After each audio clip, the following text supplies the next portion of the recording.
नमस्कार मित्रांनो, मी सचिन शिंदे आपल्या समोर ध्यास वर्दीचा अकॅडमी युट्यूब चॅनल पाहतो. मित्रांनो, महत्वाच्या घडामोडी. मित्रांनो, आज तारीख आहे 24 आणि 25 जून 2026. आपण पाहतोय 12 प्रश्न दररोज सकाळी 6:30 वाजता. मित्रांनो, आपल्या युट्यूब चॅनलवरती संपूर्णपणे चालू घडामोडी हा विषय मी घेऊन येत असतो. कोणतीही स्पर्धा परीक्षा असू दे, चालू घडामोडी हा विषय खूप महत्वाचा असतो. त्या अनुषंगाने रोजचे 12 प्रश्न खूप महत्वाचे मी घेत असतो. आणि मित्र, हो व्हिडिओ पाहताना सुरुवातीपासून शेवटपर्यंत पहा, जेणेकरून आपल्याला संपूर्णपणे व्हिडिओ समजू शकेल. ठीक आहे, प्रत्येक प्रश्न आपल्याला येऊ शकेल.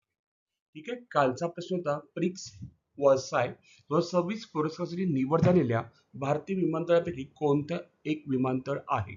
तर पाहिला गेलं नवी मुंबई आंतरराष्ट्रीय विमानतळ आहे. याचं उत्तर ऑप्शन नंबर 2 होतं. आजचा पहिला प्रश्न आपण पाहतोय मित्र हो, युट्यूबवर 50 कोटी सबस्क्रायबरचा टप्पा ओलांडणारे जगातील पहिले व्यक्ती कोण ठरलेले आहे? असा आपल्याला प्रश्न विचारले, लक्षात ठेवा. तर उत्तर आहे, याचं उत्तर पाहायला गेलं एम आर बीस्ट हे त्याचं नाव आहे. लक्षात ठेवा, एम आर बीस्ट हे युट्यूबर ठरलेले आहेत 50 कोटी सबस्क्रायबरचा टप्पा ओलांडणारे जगातील पहिले व्यक्ती. ठीक आहे, नाव आहे त्यांचं जिमी डोनाल्डसन. लक्षात ठेवा, जिमी डोनाल्डसन उर्फ एम आर बीस्ट हा अमेरिकेतील प्रसिद्ध युट्यूबर आणि कंटेंट क्रिएटर आहे. एम आर बीस्ट आपल्या भव्य चॅलेंज व्हिडिओ, परोपकारी उपक्रम है ना, फिलॅन्थ्रॉफी, रोग बक्षिसे आणि मनोरंजक कंटेंटसाठी जगप्रसिद्ध आहे. आणि त्याने 50 कोटी सबस्क्रायबरचा टप्पा ओलांडलेला आहे. ठीक आहे, दुसरा प्रश्न आपण पाहतोय, निर्भया चेतना प्रशिक्षण मॉड्यूल कोणत्या मंत्रालयाचा उपक्रम आहे? दुसरा प्रश्न काय सांगतोय की निर्भया चेतना प्रशिक्षण मॉड्यूल कोणत्या मंत्रालयाचा उपक्रम आहे? तर पाहायला गेलं पंचायत राज मंत्रालयाचा हा उपक्रम आहे. ऑप्शन नंबर 3 करेक्ट आहे. ओके, ठीक आहे, निर्भया चेतना प्रशिक्षण मॉड्यूल सुरुवात जून 2026. मिनिस्ट्री ऑफ पंचायत राज.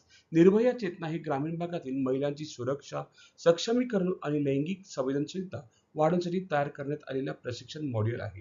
या उपक्रमाद्वारे ग्रामपंचायत प्रतिनिधी, महिला सदस्य, स्वयंसेवी गट, स्थानिक प्रशासनाला महिलांच्या हक्कावर प्रशिक्षण दिले जाते.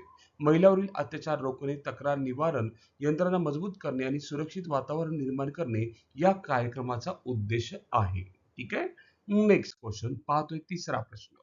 भारतीय तटरक्षक दलाच्या पहिल्या स्वदेशी है ना ओअरक्राफ्टचे नाव काय आहे? पाहिला गेलं याचं उत्तर आहे H561 हे त्याचं उत्तर आहे. लक्षात असू दे. भारतीय तटरक्षक दलाने जून 26 मध्ये गोव्यात पहिले स्वदेशी एअर कुशन, काय म्हणतो, स्वदेशी एअर कुशन वाहन H561 ठीक आहे सेवेत दाखल केले. ओअरक्राफ्ट हे पाणी, चिखल, वाळू, सपाट जमिनीवरील वेगाने प्रवास करू शकणारे विशेष वाहन आहे. H561 ची निर्मिती आत्मनिर्भर भारत आणि मेक इन इंडिया उपक्रमाअंतर्गत करण्यात आली आहे. या ओव्हरक्राफ्टचा उपयोग किनारपट्टी सुरक्षा, शोध व बचाव मोहीम, तस्करी विरोधी कारवाई आणि सागरी गस्तीसाठी केला जाणार आहे. यामुळे भारतीय तटरक्षक दलाची जलद प्रतिसाद क्षमता अधिक मजबूत होणार आहे. ठीक आहे, पुढे चौथा प्रश्न. सेल्युलर ऑपरेटर्स असोसिएशन ऑफ इंडियाचे अध्यक्ष म्हणून कोणाची नियुक्ती झालेली आहे? चौथा प्रश्न आपण पाहतोय, कोणाची नियुक्ती झालेली आहे? याचं उत्तर आहे राहुल वत्स यांची नियुक्ती झालेली आहे. ठीक आहे, इतर काय पाहूया. DRDO चे प्रमुख कोण आहे? राजेश कुमार सिंह आहे. CBI चे प्रवीण सूद आहेत. CDS चे NS राज सुब्रमण्यम आहे. भारतीय नौदल प्रमुख ऍडमिरल कृष्ण स्वामीनाथन. CBFC चे शेख शेखर वेम्पती हलचे रवी के. DMIL चे संजय जामुआर. माहिती व प्रसारण मंत्रालय चंचल कुमार. नीती आयोगाचे निधी छब्बर CEO आहेत त्या. NCBC चे स्वाध्वी निरंजन ज्योती. DGCA चे प्रमुख वीर विक्रम यादव. सेबीचे प्रमुख KV रमणामूर्ती. केंद्रीय दक्षता आयोगाचे अध्यक्ष प्रवीण विशिष्ट. बिल अँड मेलिंडा गेट्स फाउंडेशनचे भारतीय अध्यक्ष अर्चना व्यास. प्रेस क्लब ऑफ इंडियाच्या पहिल्या महिला अध्यक्ष संगीता बारुआ. मुख्य माहिती आयुक्त राजकुमार गोयल. CBIC विवेक चतुर्दी आणि FSSAI चे रणजित पुनानी. लक्षात ठेवा.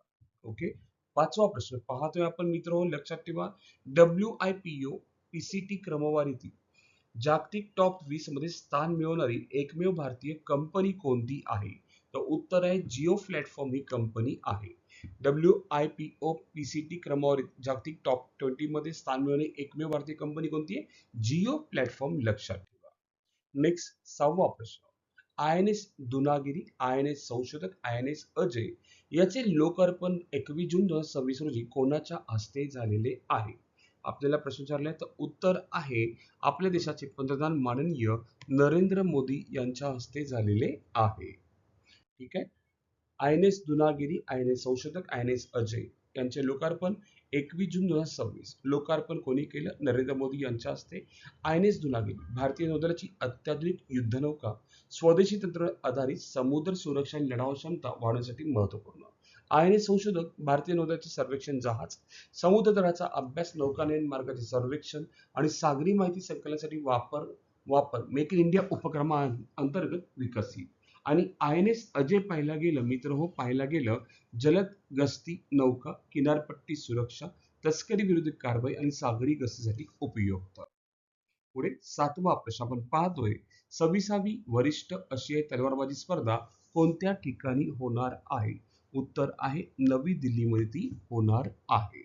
नेक्स्ट 8वा प्रश्न, इटालियन जलद प्रकल्प कोणत्या राज्यात आहे? पाहिला गेलं तर तो अरुणाचल प्रदेश राज्यात आहे. ऑप्शन नंबर 3 करेक्ट आहे. इटालियन जलविद्युत प्रकल्पाची क्षमता 3097 मेगावॉट असून तो भारतातील सर्वात मोठ्या प्रस्तावित जलविद्युत प्रकल्पांपैकी एक आहे. लक्षात असू दे, इटालियन जलविद्युत प्रकल्प कोणत्या राज्यात आहे? अरुणाचल प्रदेश राज्यात आहे.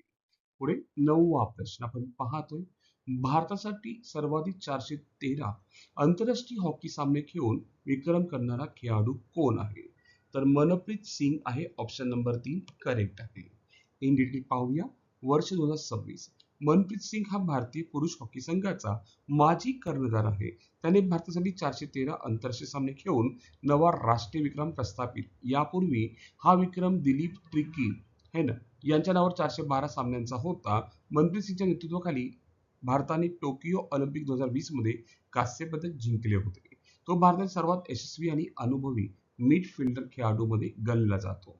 मनप्रीत सिंग लक्षात ठेवा, 413 आंतरराष्ट्रीय हॉकी सामने खेळणारा विक्रम भारतीय एक हॉकीपटूने आहे. पुढे next question, QS world university ranking 2027 मध्ये प्रथम क्रमांक कोणते विद्यापीठ आहे? प्रश्न खूप सुंदर विचारलाय. क्यूएस वर्ल्ड, बघा प्रश्न काय विचारलाय मित्र हो, प्रश्न क्रमांक 10वा आहे. क्यूएस वर्ल्ड युनिव्हर्सिटी रँकिंग 2027 मध्ये प्रथम क्रमांकावर कोणते विद्यापीठ आहे? तर उत्तर आहे ऑप्शन नंबर 4 मित्र हो, MIT विद्यापीठ आहे. लक्षात असू दे. नेक्स्ट 11वा प्रश्न, भारतातील सर्वात उंच पवनचक्की कोणत्या राज्यात उभारण्यात आली आहे? पाहिला गेलं तर कर्नाटक राज्यात ती उभारण्यात आलेली आहे. आपण पाहतोय 12वा प्रश्न मित्र हो, इथे पाहिजे 24 जून रोजी कोणता दिवस साजरा केला जातो? उत्तर आहे जागतिक नाविक दिन आणि आंतरराष्ट्रीय परिकथा दिन, दोन्ही दिवस साजरे केले जातात. ठीक आहे. ओके. आजचा प्रश्न आपल्या सर्वांसाठी, 2050 पर्यंत लोकसंख्या 10 लाखापर्यंत मर्यादित ठेवण्याचा प्रस्ताव कोणत्या देशाने सर्वतोपरी फेटाळला? तर ऑप्शन आहे आपल्या समोर नॉर्वे, स्वीडन, स्वित्झर्लंड, डेन्मार्क. आपल्याला कमेंटमध्ये उत्तर सांगायचंय की उत्तर काय असू शकतं. ठीक आहे मित्र हो, आज आपण इथेच थांबू. उद्या याच टाइम रोजी याच वेळी भेटू मित्रांनो. धन्यवाद. थँक्यू.